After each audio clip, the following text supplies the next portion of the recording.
to go for really big. I cannot pass him. It's crazy. Dutch always touched the net. Ladies and gentlemen. Sir, can we have our ball back, please? I'll give you another one. Thanks. Pandemic of surprises, an avalanche of upsets at the Miami Open, pure magic and impossible highlight reels, and the bees coming back for Alcaraz. I didn't think it was possible, but last week in the tennis world was a banger. I hope you came prepared because the action starts right here. Monday in the tennis universe brought with it some magic on the courts, and everyone was there to witness it. NBA star Jimmy Butler, who happens to be a huge tennis fan, was back on the Miami courts, and football star Neymar Jr. was also present, and not to mention our very own Juan Martín del Potro. Top seed Carlos Alcaraz faced La Monf in the round of 32 clash, and we never for once doubted the entertainment that was going to come. Carlos unleashed furious 104-mile-per-hour forehands like this, and also brought out the finesse when needed. How about this pickup right here? Delicious. At some point in the match, Monfils, clearly not knowing what to do, had a funny little chat with his coach about Carlitos. I cannot pass him. It's crazy. If most of the earth is covered by water, the rest is covered by Alcaraz. Up 6-2 and 4-1 in the second set, both players decided it was time to produce one of the shots of the tournament, and it was epic.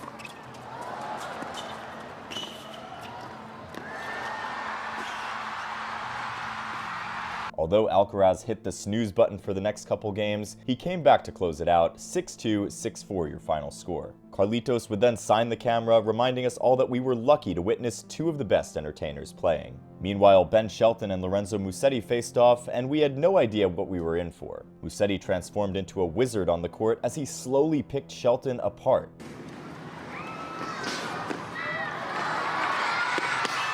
After taking the first set 6-4, Musetti activated the nuke button on his one-handed backhand to match Shelton's power. And for every time he ventured forward, Musetti made sure to punish Shelton. Oh, here's another one. Musetti was just too hot to handle, 6-4, 7-6 your final. I think Lorenzo Musetti is one hell of a player when he's in form. His talent is undeniable, and I can't wait to see the very best from him. But while Shelton was licking his wounds, Hurkacz had to show fans that there was more to his game than just serves, so he decided to show off his hand skills.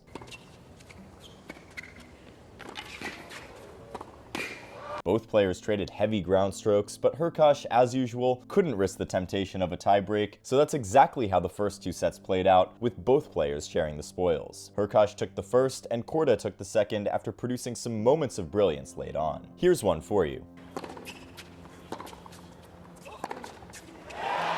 Come the third set, Hurkacz was back to some more finesse.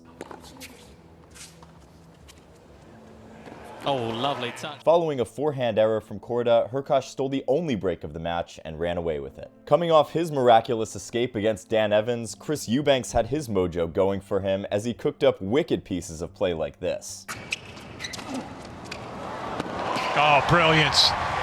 Up 5-3 in the first set and serving for the set, Eubanks' level dipped and he double faulted to hand the break back to Zverev, who would then come out on top in the tiebreak. Come the second set, it was Zverev holding all the cards.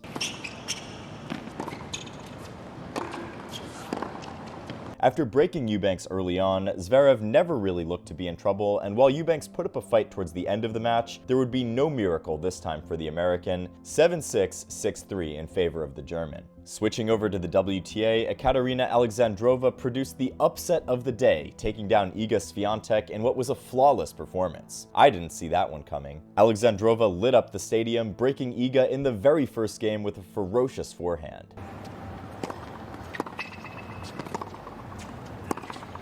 It was a similar theme for most of the match. Here's one,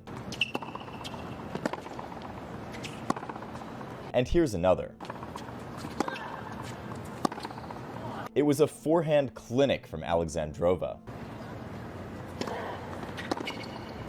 Let's just say Iga couldn't find solutions to the situation, and she saw her hopes of winning the Sunshine Double dashed to pieces as Alexandrova made it back to the quarterfinals in Miami. Elsewhere, Caroline Garcia beat Coco Gauff for the third consecutive time, this time in 3 sets. It would be Garcia's first top 10 win in 16 months. Off the courts, Andy Murray announced that he had suffered a tear in one of his ligaments in his legs from the last match and will be out of action for an extended period of time. We wish Andy a speedy recovery. But elsewhere, Stefanos Tsitsipas was busy curating his version of Bohemian Rhapsody for Paula Badosa. I just wanna make a song with you. What a day. Monday in the tennis world was stacked, but let me tell you, Tuesday was on another level. In the round of 16 matches, Jannik Sinner faced Chris O'Connell. Chris started strong, breaking Sinner in the very first game. Yeah, he's got him. But Sinner grew into the match and was able to overturn the deficit to steal the first set 6-4. O'Connell, to his credit, didn't do too many things wrong, but Sinner was just brilliant. Oh, hello. The Fox got the job done in straight sets before conducting the crowd. Sinner. And it'll be interesting to see, even though Sinner's the younger of the two. Midway through the match, this funny moment played out. Can we have our ball back, please? I'll give you another one, thanks. But when we grabbed our popcorn for the Carlitos Musetti match, we knew that there could be only one outcome: pure entertainment. But before then, the Bees just couldn't let go of Alcaraz, so they followed him around. The real magic happened on the court, though.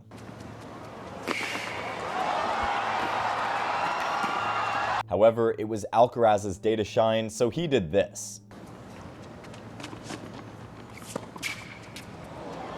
In no time, the top seed took the first set 6-3, but then Musetti knew it was time to give Alcaraz a taste of his own medicine, so he did this.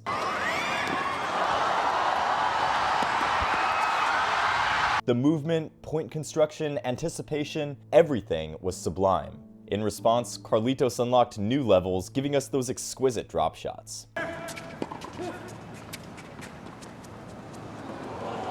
Carlos put the game to bed as he entered into his 12th Masters 1000 quarterfinal. Next up, Grigor Dimitrov faced Hubie Hurkacz in what was yet another blockbuster. Hurkacz took the first set thanks to some clinical service games, but come the second set, it was Grigor who was stretching Hurkacz out on the floor.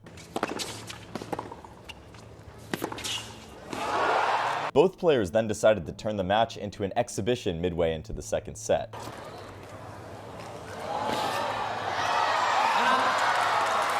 Apparently, they remembered it was a competitive match, so they decided to get a little more serious. Dimitrov took the second set and set up the tone for an intense finale. How many times has Grigor put Hubie on the floor now? Someone help this guy. If you could believe it, the final set goes to a tiebreak, and Hurkacz is then left gnashing his teeth after this happens. Dutch. Always touch the net. Ladies and gentlemen. Tennis is a cruel sport, isn't it? Dimitrov went on to win the match to become only the 9th active man to reach the quarterfinals or better at all 9 Masters 1000 events. Also, he's now 5-0 against Hubie. I see you all asking for a deep dive on Baby Federer in the comments. I'll definitely keep that in mind. While chaos was brewing in the Hurkacz match, Karen Khachanov went MIA against Sasha Zverev, losing in straight sets 6-1, 6-4. Khachanov failed to create a single breakpoint all match and was completely outplayed by Zverev, whose service game was unreal. At the same time, Germany's Dominik Koepfer, who had impressively taken out 2 seeds, attempted to continue with his amazing tennis, but then Daniil Medvedev happened. The match was super close in the first set, with Daniil needing to unleash a big forehand to take it. And Medvedev. Unfortunately for the neutrals, the second set was a blowout as Medvedev bageled the German to bag his 350th ATP win and also keep his title defense on track. But while Daniil the Destroyer prevailed, Casper Ruud, who we just did a deep dive on, got beaten by an inspired Nico Jarry. And just like we highlighted in the video, Ruud's return game couldn't quite hold up to the big serving Jarry, who closed out the game in straight sets. Brilliant finish. But another upset was brewing elsewhere. Alex de Minaur was Fabian Marozsan's second top 10 victim of the tournament. The kid is legit. With the win, Marozsan will break into the top 40 next week, and I'm pretty sure his ceiling is going to be way higher than that. While we were busy trying to digest everything that went down on the ATP Tour, the WTA was cooking too. Elena Rybakina faced Maria Sakkari in the quarterfinal, and it was a battle of attrition.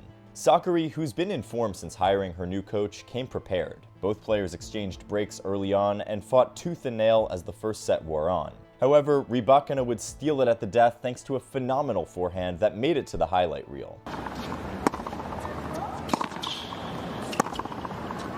Sakkari would then show her mental resolve by saving 2 match points. The Greek then dragged the set to a tiebreak as the nail-biting action got more intense, and here's how she drew level.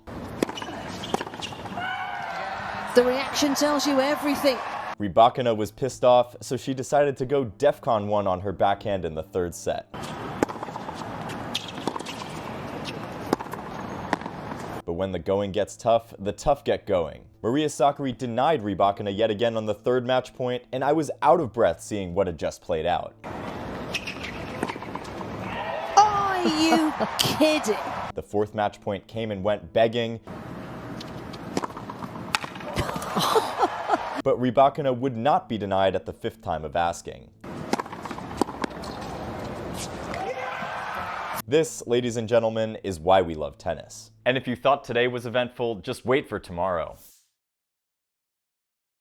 My wrist started to make some issues again. Wednesday in the tennis world came with a bit of a sour taste to it. Disaster struck again for Dominic Thiem as he confirmed that he had injured his right wrist again. He did say, however, that he was going to play at the Estoril Open to test himself. That I can make it to Estoril, that I can play there, that's the plan as well. While we were all gutted for Thiem, someone had really nice words for the Austrian. The bizarre start to the day carried on as Novak ended his coaching partnership with Goran Ivanisevic after 5 years of working together. Clearly, the GOAT is still searching for some answers. Hopefully he finds one before the clay court season begins. But our spirits were lifted when we stepped on the court for the quarterfinal matches. Czech number 2 Tomáš Machač, who upset Andrei Rublev and also beat Andy Murray in the earlier rounds, was given the impossible job of getting past Jannik Sinner. Both players traded breaks in the first 2 games, and then this happened.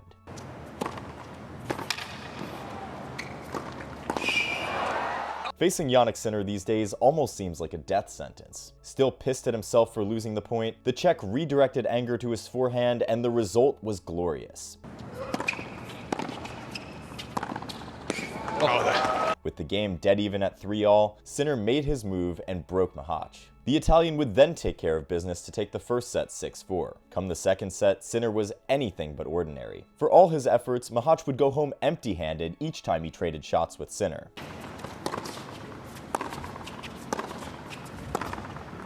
6-4, 6-2, and a 20th victory this season for the Italian. Up next in Hard Rock Stadium was Daniil the Octopus Medvedev against Nicolas Jarry. The defending champ made life difficult for Jarry by neutralizing his power with impeccable returns to take the first set 6-2. Jarry made 14 unforced errors in the set compared to Medi's 3. Come the second set, Jarry was getting a crash course in learning how to return serves from the parking lot, because what on earth is this?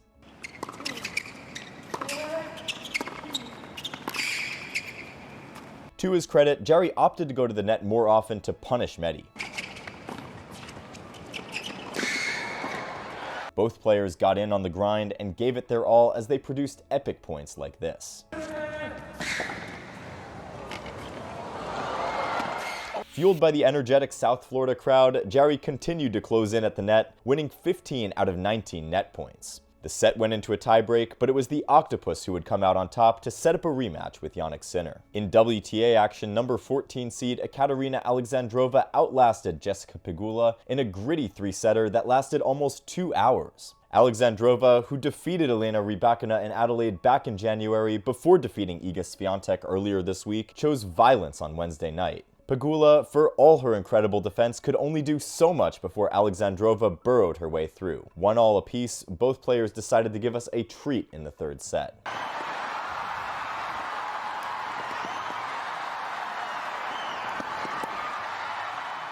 The Russian's high-pressure style paid off as she broke Pegula late on to secure back-to-back top 5 wins and her second WTA 1000 semifinal. In the other quarterfinal clash of the day, the informed Danielle Collins steamrolled Caroline Garcia en route to a straight sets win thanks to an impeccable service game that saw Collins win 90% of her first serve points. But real quick, there's something I want to update you guys on. We'll be featuring Danielle herself on the channel very soon, and for those missing out on the WTA action, trust me, you need to jump on the bandwagon.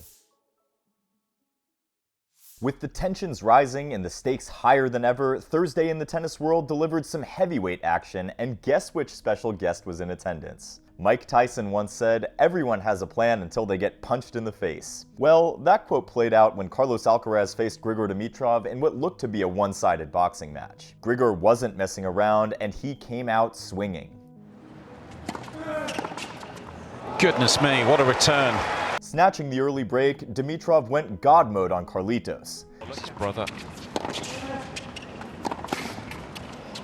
The violence continued as Dimitrov dominated Alcaraz with his ground strokes. He looked like he was really feeling his backhand too. Who said the one-handers were becoming dinosaurs? How about this play right here? With lightning-fast reflexes and baby-soft hands at the net, Dimitrov pulled off one of the most incredible drop volleys right here.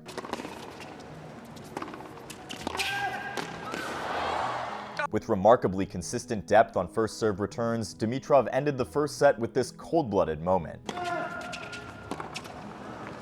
Oh, goodness me. The relentless domination continued in the second set as Grigor the Destroyer unleashed this forehand. And here's how he broke the top seed in Miami. What a way to break. Lord have mercy. With Alcaraz serving to stay in the match, Dimitrov continued to breathe down his neck as he pulled out another masterpiece of a backhand return right here. With Alcaraz beaten like a drum in Hard Rock Stadium, the match was over quickly. A brilliant performance from Grigor Dimitrov. 6-2, 6-4 in favor of the 32-year-old Bulgarian, who now has beaten Carlos for the second time in a row. Old School is making a comeback, and our man Grigor is leading the way. We need to talk about Grigor Dimitrov soon. What do you think? After the match, Carlos had no idea what had just hit him, and he had this to say. He made me feel like I'm 13 years old. You know, it was crazy. Meanwhile, Alexander Zverev was up against the crafty Fabian Marozsan. Zverev needed to be alert, and he was clutch in the right moments. Oh, sensational. In a high-quality first set that saw Zverev get an early break, Marozsan imploded with a double fault as the first set ended 6-3. Oh, what a shame that it had to end with a double fault. Not exactly thrilled, the Hungarian went back to the kitchen to get us another flavor of his drop shot recipe. And if that wasn't enough, how about this? As both players continued to trade heavy ground strokes to reach 6-5 in the second set, Zverev made his move for the kill with two beautiful backhand returns. Here's the first one. And here's the second one. Brilliant finish. 6-3, 7-5 for Sasha, but no doubt Marozsan would have been proud of his performances this week after gunning down two top 10 opponents. But when we checked in on the WTA, we found Rybakina and Azarenka both fighting for a spot in the Miami final. It was a baseline slugfest, but Rybakina came fully prepared as she unleashed this beautiful backhand right here. Astonishing. After striking first to seize the first set 6-4, Rybakina faced the wrath of Vika, who was spraying winners all over the court. Before we knew it, Azarenka had bageled Rybakina to forcefully take the second set. Rybakina getting bageled? Somebody pinch me. Rybakina was so pissed that she decided to make Vika pay for her sins in the third, but while Rybakina was serving for the match, this happened. No way. An inspired Vika dragged the deciding set to a tiebreak, but Rybakina took care of business as she made her way back to the final in Miami. However, when Danielle Collins faced Ekaterina Alexandrova, both players threw caution to the wind as they displayed unparalleled levels of aggression and intensity. Collins took the first set 6-3 on her sixth set point. Come the second set, Collins was unplayable as she hit winners shot after shot She's made it. after shot. Before we knew it, Collins put the game to bed, 6-3, 6-2 your final. However, we were about to witness a crime scene the following day. On Friday, violence was on the menu again in the tennis world, and one man was responsible for it all: Jannik Sinner. Sinner was facing Daniil Medvedev in a mouthwatering semifinal clash, and as soon as the match started, it was clear that the Italian had one goal in mind: to destroy everything. Sinner raced out of the blocks to a 5-love lead in the first set, leaving everyone wondering what was happening, Medvedev included. And he converts his first. What a set of tennis from Jannik. Medi had gotten kicked out of his comfort zone and was struggling to return body serves. Meanwhile, Sinner was also ultra-aggressive on the return. In what was a complete beatdown, there was no way out for Medvedev. When he decided to be aggressive, Sinner not only matched but also surpassed his level of aggression, and when Sinner didn't, Medvedev was outdone by his own errors. When Medi decided to fall back on his defense, he got punished by the Italian's mesmerizing shot making. We did have time for a few flashes of brilliance from the Russian, like this play right here. Oh, hello. But for all he cared, Sinner was the one calling the shots, and when the moment arrived, he went for the jugular to deliver the fatal blow right here. Simply too good in every department. Someone call the cops. The scoreline was tied for Medvedev's worst defeat of his ATP career, and at this point, words fail me to describe what we just witnessed. The rise of Jannik Sinner from flashy moments of brilliance to remarkable consistency at the highest level has been one of the most satisfying tennis stories in the last couple of years, and I'm super excited to have witnessed it in all its glory. Yet another crazy chapter in this rivalry. On Good Friday, when Medvedev was hoping Sinner would repent for his sins, the Italian decided to add insult to injury by beating the brakes off Medvedev. You don't often see a hardcourt specialist humiliated this way, and it isn't because Medvedev was so terrible. Sinner just decided to pounce on him without mercy. With Medvedev leading 6-0 in their head-to-head just a couple months ago, it's now 6-5 with Sinner winning the last 5 contests. The hunter has become the hunted. And while we were trying to wrap our heads around what just happened, Grigor Dimitrov was facing Alexander Zverev in the other leg of the semi-final. Dimitrov had not beaten Sasha in a decade and had lost their last 7 encounters, but Grigor was not about to allow his intrusive thoughts get the better of him. Late into the first set, we saw this wonderful piece of play right here. Brilliant stuff. As Dimitrov went on to steal the first set at the death. The second set was close as both players held serves, which led us to a tiebreak. With the stakes higher than ever for both players, Zverev made his move with this ridiculous backhand. And with the German eventually taking the second set, we knew that we were in for more Miami magic. The entertainment continued into the third, Grigor with the variety, Sasha with the backhand brilliance, but the moment of truth came at this point. Oh, no way! Dimitrov stayed strong as he got the win 6-4, 6-7, 6-4. History was made. And he'll go back inside the top 10. Back into the top 10 for the first time since November 2018, and into his 3rd Masters 1000 final, Dimitrov shared a heartwarming moment with his close friend, Serena Williams. What a day. But there was more to come over the weekend. Saturday in the tennis world was a historic day in women's tennis, and legends like Andre Agassi were there to witness it live. Since Danielle Collins announced her plans to retire at the end of this season, she's been an absolute monster on the court. Facing the mysterious Elena Rybakina in the WTA final in Miami, Collins was determined to go all out for the W. With the match as tight as 2 coats of paint at 5-all, Collins saved a break point in incredible fashion.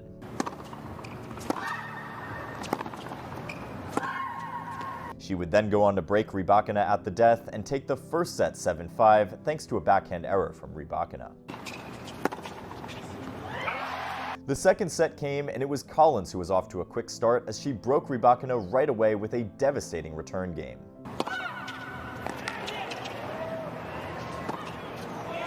But Elena wasn't going to just roll over and accept defeat, so she broke back right away.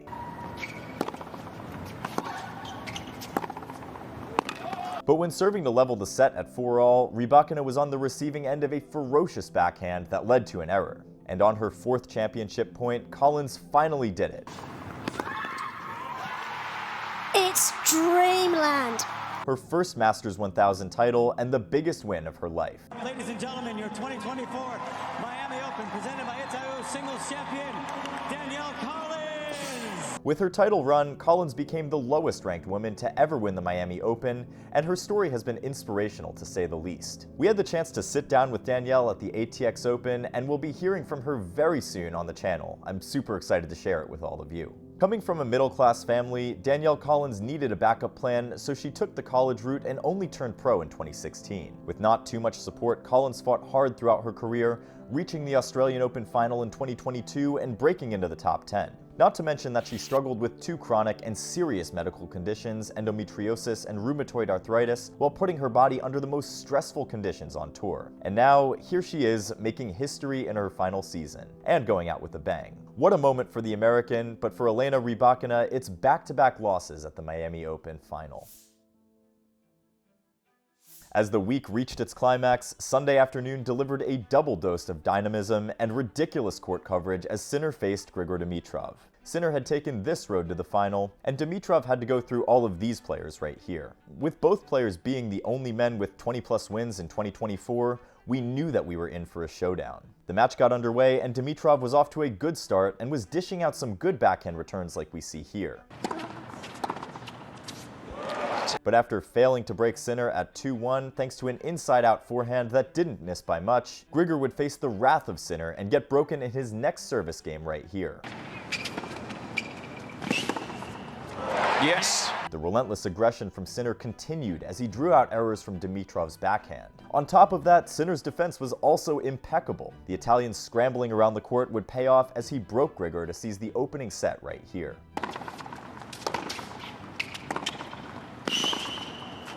All of these highlights just remind me how much I love tennis. By the second set, Sinner had everyone wondering whether he was still human or he had fully transformed into an alien. He continued to pounce on Grigor's backhand with great depth and pace to break him early on. As the match continued, Sinner was winning most of the rally's 8 shots or less, while Dimitrov needed to hit what would have been winners against other players multiple times just to get a point off Jannik. But a rare error from Dimitrov 4-1 down in the second set would be the final nail in the coffin as another service game slipped away. Oh no, what a shame. After 72 minutes, Sinner went on to close out the match 6-3, 6-1. Tactically, the match was won because Sinner was able to do quite a number of things. Sinner clearly had superior ground strokes, and he was comfortable trading backhands with Grigor. Sinner hit 57 backhand ground strokes excluding volleys in the match, and guess how many unforced errors he made? None. Meanwhile, Dimitrov entered double figures for errors on his backhand. Also, Dimitrov's slice backhands were not able to protect him from Sinner like they did against Sasha and Alcaraz. Not only did he slice less often, but he also missed more than usual, like we can see here. Not willing to go backhand to backhand with Sinner because of his incomparable topspin, Grigor sometimes seemed a little bit too anxious to go on runaround forehands, which only led to more errors. Next up, Sinner's return game was flawless. He was able to turn defense into attack so many times. Here's how he flipped the switch in one of those points. I'm sure you'll notice how deep he returned here, almost to Grigor's feet to neutralize his offense.